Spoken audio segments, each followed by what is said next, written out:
یا علی مدد، ہمارے مذہب میں دین اور دنیا کا بیلنس بنائے رکھنے کی تعلیم دی گئی ہے۔ ہمیں پتہ ہوگا کہ دین یعنی ہمارا مذہب یا ایمان، اور دنیا یعنی ہم جس دنیا میں بسر کرتے ہیں اس کی ذمہ داریاں، اور ہمیں سمجھایا گیا ہے کہ ان دونوں کو ہمیں بیلنس کرتے ہوئے جینا ہے۔ دین اور دنیا کی اہمیت بتائی گئی ہے اور یہ بھی سیکھ دی گئی ہے کہ ان کا بیلنس بنائے رکھنے سے ہمیں اس دنیا میں اور روحانی دنیا میں فائدہ پہنچ سکتا ہے۔ آج ہم اسی کے بارے میں بات کریں گے۔ امام زمان بھی ہمیں اپنی ہدایت میں فرماتے ہیں کہ دین اور دنیا کو سنبھال کر جینا ہے، لیکن کیسے سنبھالیں اسے اپنی زندگی میں؟ صحیح معنوں میں کیا ہوتا ہے دین اور دنیا کا بیلنس؟ کہ ہم روز کے 12 گھنٹے اپنی دنیاوی کام کاج پر دھیان دیں اور شام یا رات ہونے پر اللہ کا نام لے اپنی دین دھرم کے بارے میں سوچیں؟ اس کوسچن کا جواب ہمیں امام زمان کے ڈیلی دوردرشن کے انٹرویو سے مل سکتا ہے۔ 2004 کے اس انٹرویو میں زمانے کی امام نے فرمایا، I think one of the specifics of Islam is that you live your faith. ہم اپنا دین جیتے ہیں۔ امام زمان کے شبدوں پر غور کریں۔ One of the specifics of Islam is that you live your faith. اب سوال یہ آتا ہے کہ بھلا اپنے دین، جسے ہم مذہب یا ایمان کہہ سکتے ہیں، بھلا جیا کیسے جا سکتا ہے؟ اور ساتھ ہی ہمیں اپنی دنیا یا دنیاوی زندگی کو بھی صحیح طریقے سے جینا ہے۔ یہ بیلنس کیسے ممکن ہو سکتا ہے؟ امام زمان نے اسی انٹرویو میں آگے فرمایا ہے، And you're not one day in your faith and the next day out of your faith. It's a permanent presence.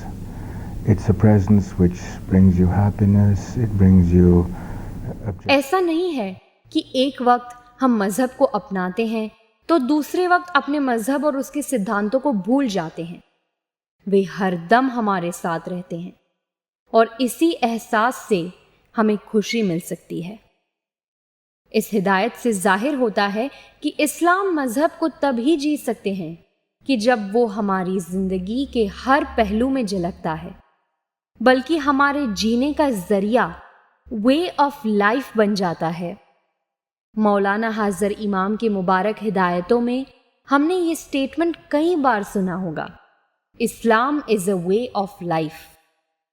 اور اسلام از اے وے آف لائف کو امام نے 1976 کے سال میں سیرت کانفرنس کی سپیچ میں بڑے ہی سلجھے ہوئے طریقے سے سمجھایا ہے۔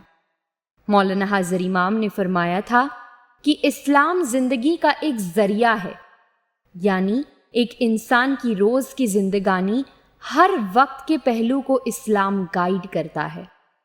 امام آگے فرماتے ہیں کہ ایک انسان کے پاریوارک رشتے، بزنس میں رشتے، اس کی تعلیم، صحت، جس طرح کے طریقے اپنا کر وہ روزگار کماتا ہے، انسانیت اور وہ جو سخاوت کرتا ہے، انسان اپنے آس پاس جو دیکھتا اور سنتا ہے، جو وہ پڑھتا ہے، یہاں تک کہ وہ کس مکان میں رہتا ہے اور کیسے ماحول میں کام کرتا ہے، ان سارے پہلوؤں میں ہمارا دین جھلکتا ہے، ایسا امام زمان فرماتے ہیں۔ امام نے اس سپیچ میں جنرلی 9 ایسپیکٹس کی بات کی۔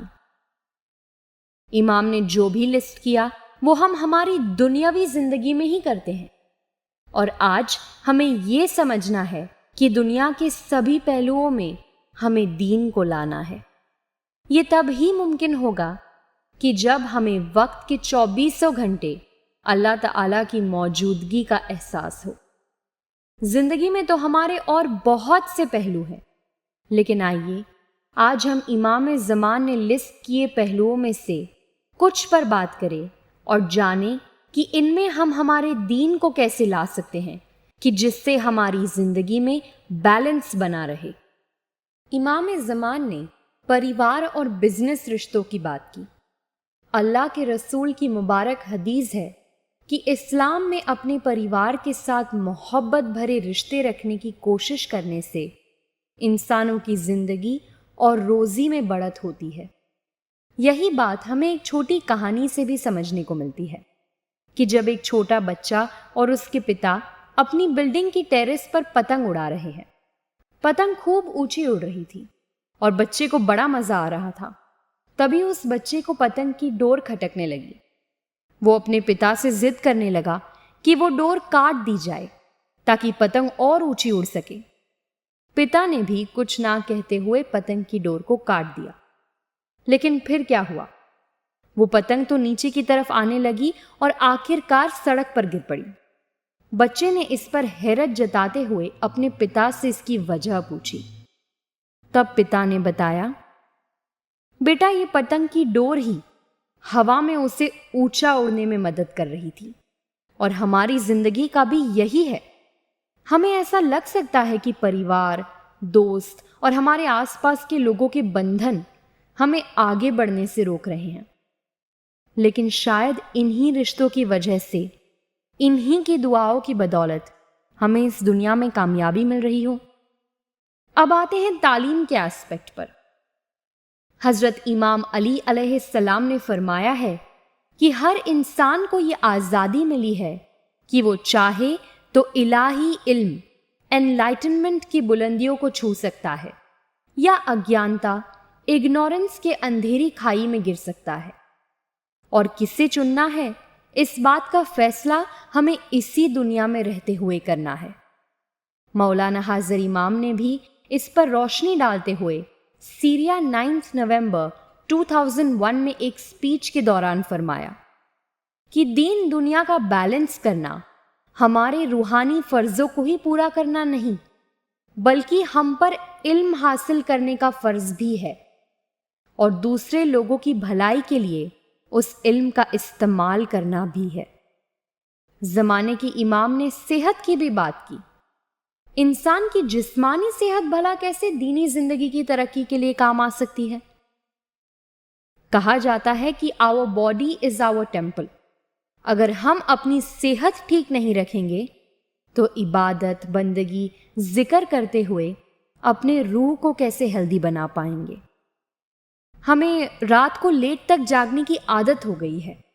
اب تو یہ بھی کہہ رہے ہیں کہ لاک ڈاؤن نے ہماری سلیپ سائیکل کو پورا بدل دیا ہے۔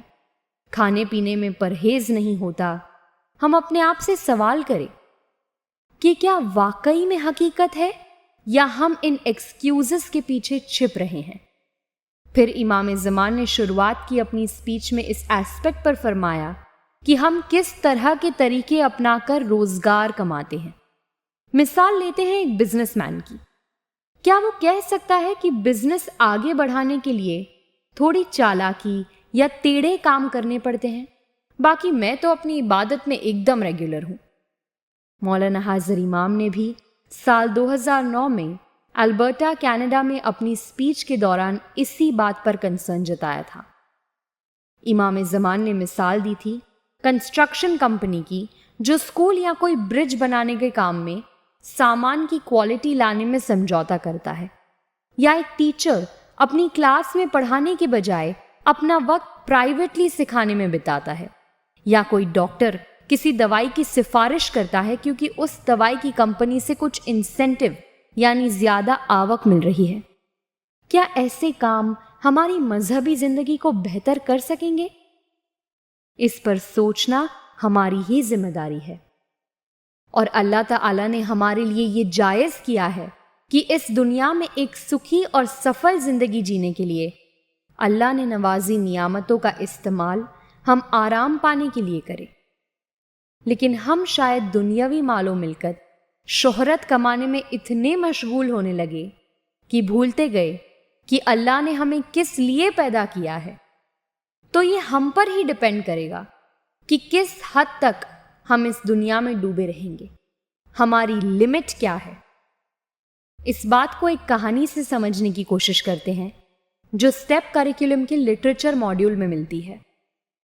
ایک درویش کسی بازار سے گزر رہے تھے، تب ایک دکاندار نے انہیں شہد یعنی ہنی کا پیالہ دیا۔ اب تھوڑی دیر بعد اس شہد کے آس پاس تھوڑی مکھیاں اکٹھا ہو گئی۔ ان میں سے کچھ مکھیاں شہد کے پیالے کے کنارے پر بیٹھ گئی تو کچھ اس پیالے کے اندر ہی چلی گئی۔ اب اس دکاندار نے ان مکھیوں کو اڑانا چاہا، तब क्या हुआ? जो मक्खियां शहद के प्याले के किनारे पर थी वो तो उड़ सकी, लेकिन जो प्याले के अंदर चली गई थी वे उड़ ना पाई। ये नज़ारा देखकर दरवेश ने मुस्कुराते हुए आह भरी। तब दुकानदार ने उनसे पूछा, आपकी मुस्कुराहट का राज भला हमें भी बताइए। तब दरवेश ने जवाब दिया, मेरे लिए शहद का ये प्याला दुनिया का प्रतीक है और ये मक्खियां जैसे दुनिया में बसे लोग हैं। जो मक्खियां शहद के किनारे पर बैठी है वो शहद की कुछ बूंदों से संतुष्ट यानी सैटिस्फाइड है, मगर जो शहद के अंदर डूब गई वो ज्यादा पाने की तमन्ना रखती है, शायद लालच करती है। तो इस दुनिया में बसे लोगों का भी यही हाल है। इन दुनियावी ऐशो आराम में मशगूल नहीं हो जाते, वो इससे अलग हो सकते हैं और अपने असल मुकाम को पाना उनके लिए शायद आसान हो सकता है। लेकिन जो इस दुनिया के मोह में इतना डूब गए हैं कि जितनी वो मक्खियां शहद में डूब गई, उनके लिए ऐसा करना मुश्किल हो जाता है। सोचने वाली बात है ना कि इस दुनिया में हमें नियामतें इसलिए नवाजिश हुई है ताकि हम अल्लाह की नज़दीकी हासिल कर सके। ये सिर्फ जरिए हैं उस इलाही मकाम तक पहुंचने के, लेकिन हम हैं कि इस दुनिया को ही अपनी आखिरी मंजिल बना बैठे हैं। हज़रत इमाम सुल्तान मोहम्मद शाह अलैहिस्सलाम ने माय फिलॉसफी ऑफ हैप्पीनेस में फरमाया है कि हमें ये बात कभी नहीं भूलनी चाहिए कि ये दुनियावी समाज हमें सही मायनों में खुशी नहीं दे सकता। अगर हम इस बात को ना समझ पाए तो फिर हम किसी भी मुद्दे को नहीं समझ पाएंगे। हमने एक भंवरे को फूलों से शहद पीते हुए अक्सर देखा होगा, लेकिन वो भंवरा भी फूल उसे अपनी गिरहों में समेट ले उससे पहले उड़ जाता है। क्या कभी एक मकोड़ा या स्पाइडर अपने ही बुने हुए जाल में फंसता है? ये दुनिया इंसान को सांस लेने की, आज़ादी के साथ घूमने फिरने की जगह दे सकती है। ये समाज इंसान को तंदुरुस्त और अपने आप को मजबूत बनाने के जरिए दे सकता है, लेकिन हमारी खुशी कभी भी अपने आसपास के माहौल पर, हमारे पास माल मिल्कत कितनी है उस पर निर्भर नहीं करती। वो खुशी पूरी तरह से खुद हम इंसानों पर ही निर्भर करती है। इसके अलावा इमाम ज़मान ने इंसानियत की भी सकावत की बात फरमाई है। इस एस्पेक्ट को पूरा करने से हमें क्या हासिल हो सकता है, एक कहानी से जाने। कहा जाता है कि एक बार एक सूफी के पास फरिश्ते आते हैं और उससे कहते हैं कि अल्लाह आप पर बहुत राजी है, इसीलिए हमें भेजा गया है ताकि हम आपको जन्नत और दोज़ख की सैर करा पाए। सूफी को पहले दोज़ख दिखाया जाता है, जहां एक टेबल पर शानदार खाने पीने की चीजें रखी हुई है। वहां पर लोग टेबल के आसपास बैठे हैं, लेकिन खा कुछ नहीं रहे, बल्कि भूख के मारे रो रहे हैं। करीब से देखने पर सूफी को पता चलता है कि उनके हाथों पर लंबे 3 फुट के चम्मच बांध दिए गए हैं, तो वे टेबल पर से खाना उठा ही नहीं सकते। अपने आप को खिलाने की कोशिश में नाकामयाब होते हैं। फिर सूफी को जन्नत में लाया जाता है। वहां पर भी टेबल खाने पीने की चीजों से भरा हुआ है और यहां पर भी लोगों के हाथों पर लंबे 3 फुट के चम्मच बांध दिए गए हैं, लेकिन ये लोग बेहद खुश हैं, पेट भर के खा रहे हैं। ऐसा कैसे मुमकिन हो पाया है? तब सूफी को दिखता है कि ये लोग उन लंबे चम्मच से खुद खाने की कोशिश नहीं कर रहे हैं, बल्कि अपने सामने बैठे शख्स को खिला रहे हैं। सब लोग ऐसा कर रहे हैं, इसलिए सारे सुकून के साथ खा पी सकते हैं। इस कहानी से हमें क्या सीख मिलती है? इस्लाम मजहब हर मुसलमान को अपने साथी और इंसानों की देखरेख करने को बताता है, लेकिन अगर हम खुदगर्ज हो जाते हैं, अपनी ही भलाई का सोचते हैं, तो ये दुनिया हमारे लिए दोज़ख बन सकती है। लेकिन अगर हम एक दूसरे का ख्याल करते हैं, जरूरतमंद लोगों की हो सके उतनी मदद करते हैं, तो ये दुनिया हम सब के लिए जन्नत का रूप ले सकती है। तो अब अगले एस्पेक्ट पर भी गौर करें कि हम जिस तरह की बातें सुनते हैं, बोलते हैं, वो भी दीन की उन्नति से ही जुड़ा हुआ है। सिंपल सी बात है कि हम किसी के लिए बुरा न कहें या सोचें, सही मायनों में भाईचारे के भाव अपनाएं। ये भी दुनियावी एक्ट है जो हमारे दीन को मजबूत करेगा। इस तरह हमने कुछ दुनियावी एस्पेक्ट्स की बात की जो हमारी दीन की बेहतरी के लिए जरूरी है। बैलेंस्ड जिंदगी जीना ये नहीं है कि सुबह के चंद घंटे हम अपने दुनियावी कार्यों को पूरा करने में बिताएं और बाकी शाम के वक्त अपनी दीनी जिम्मेदारियों को दें। ऐसा भी नहीं है कि दुनियावी काम करते हुए हम अपने दीन को भूल जाएं, और ये भी नहीं कि हम दीन या रूहानी जिंदगी पर तवज्जो देते हुए अपनी दुनियावी फर्जों पर ध्यान न दें। ये साथ मिलकर चलते हैं। यही है जिंदगी जीने का जरिया कि जैसा इमाम ज़मान ने तुत्जिंग इवेंजेलिकल एकेडमी के स्पीच में फरमाया था कि दीन और दुनिया के कभी अलग नहीं होने का रूप ही इस्लाम मजहब का केंद्रीय तत्व है। It is a central element of Islamic faith. 13 नवंबर 1978 में CTV कनाडा के नॉर्म पेरी को इंटरव्यू देते हुए मौला ने रसूल अकरम की मिसाल देते हुए फरमाया था कि पैगंबर मोहम्मद सल्लल्लाहु अलैहि व आलिहि वसल्लम शादीशुदा थे, बिजनेसमैन थे। आपने कई कार्य किए, जरूरत पड़ने पर सेना का भी नेतृत्व किया, लेकिन फिर भी ये सारी चीजें उन्हें पैगंबर बनने से रोक न पाई। हमें भी ये बैलेंस कायम करना है। ये आसान तो नहीं है। अगर हम अपने सिद्धांतों को साथ रखते हुए दुनिया के एस्पेक्ट्स पर सही तरीके से ध्यान देते हैं तो हमारा दीन अपने आप ही संभल सकता है। ये एक साइकिल चलाने जैसा है। जो पहली बार साइकिल चलाना सीख रहे हैं वे बार बार अपना बैलेंस खो सकते हैं, लेकिन एक तजुर्बेदार यानी एक्सपीरियंस्ड साइकिल चलाने वाले को पता भी नहीं चलता कि वो सिर्फ 2 पहियों पर बैलेंस कर रहा है, क्योंकि उसने, जैसा कि साइकोलॉजिस्ट कहते हैं, a state of unconscious competence हासिल कर लिया है। यानी उसने अपनी प्रैक्टिस से इतनी काबिलियत हासिल कर ली है कि उसे पता भी नहीं कि साइकिल किस तरह चल रही है। हमारा तरीका ही हमें ये सहूलियतें और जरिए प्रदान करता है ताकि हमारे लिए दीन और दुनिया साथ में लाना आसान हो जाए। इसी दुनिया में बसते हुए हम अपने दीन को भी संवार सकें। एक कहानी के जरिए इस बात पर गौर करते हुए हम संदेश को पूरा करेंगे। किसी देश की रियासत की ये प्रथा रही थी कि वहां के लोग अपने राजा को हर साल बदल देते थे। जो भी राजा बनता उसे एक कॉन्ट्रैक्ट मानना पड़ता कि उसके राज्य के 1 साल बाद वो उस देश को छोड़कर एक आइलैंड यानी टापू पर जा बसेगा। उस आइलैंड पर राजा का क्या हाल होता ये किसी को पता नहीं चलता। हर कोई जो अब तक राजा बने थे उस आइलैंड पर जाने के वक्त रोते थे, घबराते थे। अब फिर से 1 साल बीता और अब एक समझदार नम्र युवक को राजा बनाया गया। उसे भी वो शर्त बताई गई कि साल खत्म होने पर उसे वो बेजार आइलैंड पर छोड़ दिया जाएगा।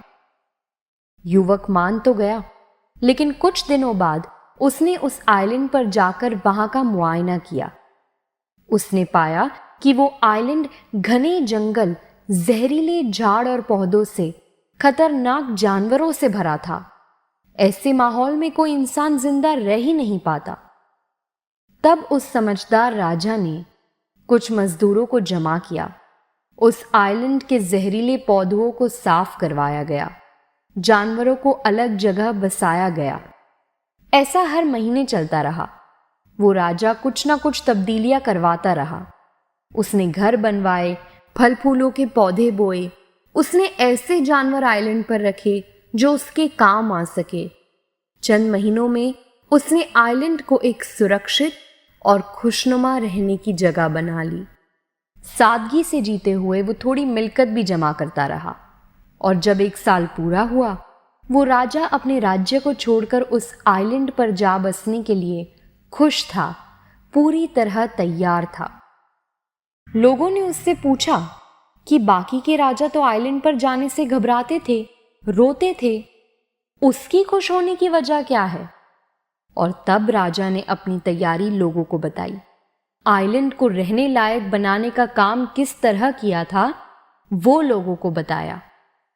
इस कहानी से हजरत अली अलैहिस्सलाम के कलाम याद आते हैं, जहां आपने बहुत ही खूबी से इस दुनिया में रहते हुए आखिरत के लिए तैयारी करने को समझाया है।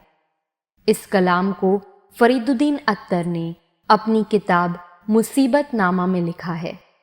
इमाम अली अलैहिस्सलाम फरमाते हैं, दरअसल ये दुनिया मानो खेत या फार्म है जिसे दिन रात संभाल कर बोना और उगाना पड़ता है। एक परहेजगार और ईमानी इंसान इसी दुनिया में आखिरी मुकाम के सुकून के लिए जहमत कर सकता है। आज जो बोया है वो उसे मीठे फल के रूप में मिलेगा, और जो इंसान इस दुनिया में होते हुए भी कुछ नहीं करता, आलसी या बेकार रहता है, उसे पछतावे के कड़वे फल ही मिलेंगे। हजरत इमाम अली अलैहिस्सलाम आगे फरमाते हैं कि ये दुनिया ही तुम्हारे लिए बेहतरीन जरिया और मौका भी है जहां तुम आखिरत के लिए तैयारी कर सकते हो। तो जाओ, इस दुनिया में मुकम्मल तौर पर भरपूर जियो, लेकिन लालच और अहम में मत खो जाना। अगर सही से इस जहान में रहोगे तो दुनिया तुम्हें राज आएगी। बस तुम्हारे आखिरी मकसद के लिए ही इस दुनिया को दोस्त बनाकर रखो। दीन-ए इस्लाम इस बात पर ही तवज्जो देने को सिखाता है कि फुलफिलिंग जिंदगी बसर करते हुए हम अपनी फितरतों को इस तरह ढालें कि हम इस्लाम के सिद्धांतों को अपनाते हुए बेहतर इंसान बनने की कोशिश करें। जैसे कि इमाम ज़मान ने भी हमें लगातार हिदायतें फरमाई हैं कि हम दुनियावी कामों में मशरूफ़ रहते हुए भी अपने दीन पर काम कर सकते हैं। जो एस्पेक्ट्स पर आज हमने रोशनी डाली, उनको निभाते हुए हम अपनी इबादत बंदगी पर भी तवज्जो दे सकते हैं। तो इंशाअल्लाह हम अपनी क्षमता यानी पोटेंशियल को हासिल कर सकेंगे और अपनी रूहानी ज़िंदगी को अंजाम दे सकेंगे। या अली मदद।